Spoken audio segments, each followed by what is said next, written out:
panen, tapi gula dari luar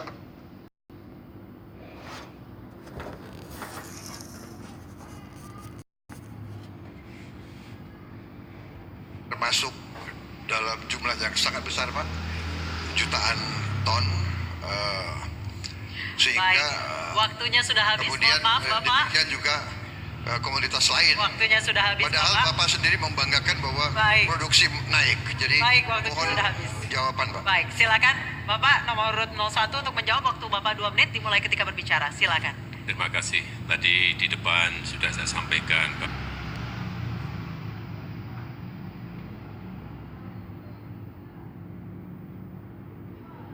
bahwa di tahun 2014 kita mengimpor jagung itu 3,5 juta ton. 2018 kemarin perlu saya sampaikan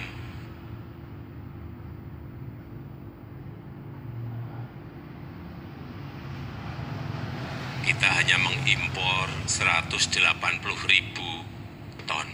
Artinya petani kita, petani jagung kita telah memproduksi 3,3 juta ton. Sehingga impor itu menjadi sekarang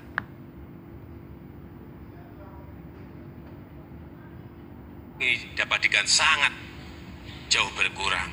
Memang tidak mungkin kita membalikkan tangan dalam sehari, 2 hari, atau setahun, 2 tahun. Memerlukan sebuah waktu panjang untuk melakukan itu. Di bidang beras, perlu saya sampaikan juga bahwa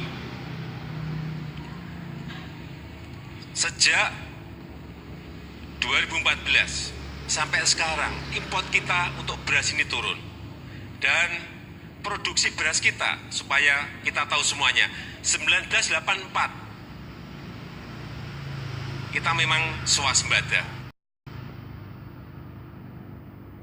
Dan saat itu produksi beras kita 21 juta ton per tahun. 2018 kemarin produksi beras kita 33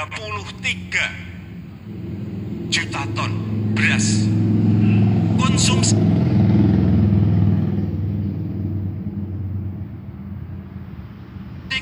Konsumsi kita 29, artinya apa? Ada stok, ada surplus sebanyak hampir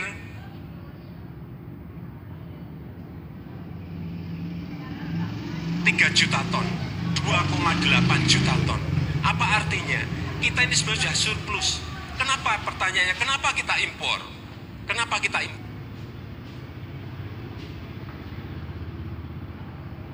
Karena impor itu untuk menjaga ketersediaan stok, untuk menstabilisasikan harga. Kita juga harus punya cadangan untuk bencana. Kita harus punya cadangan juga untuk gagal panen. Kita harus juga punya cadangan untuk kalau terkena. Baik, waktunya cadangan itu berat. sudah habis, Pak.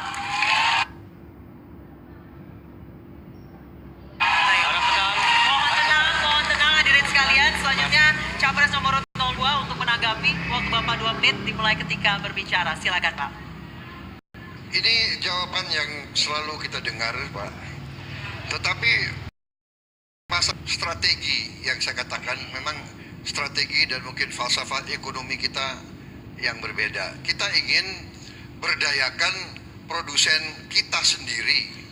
Jadi kalau memang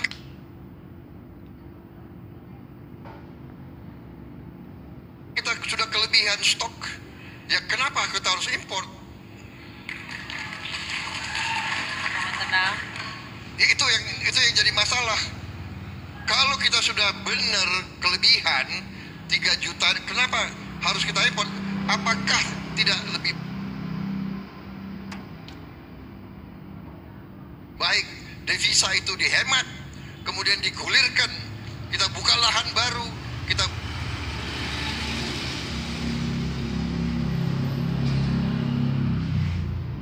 bantu benih, kita bantu pupuk. Pupuk itu sampai ke petani.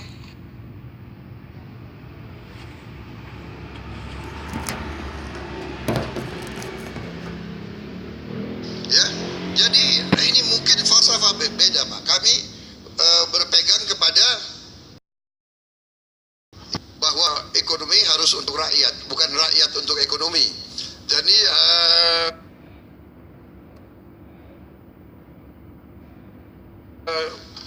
pasal 33 bagi kami ini adalah suatu pengaman.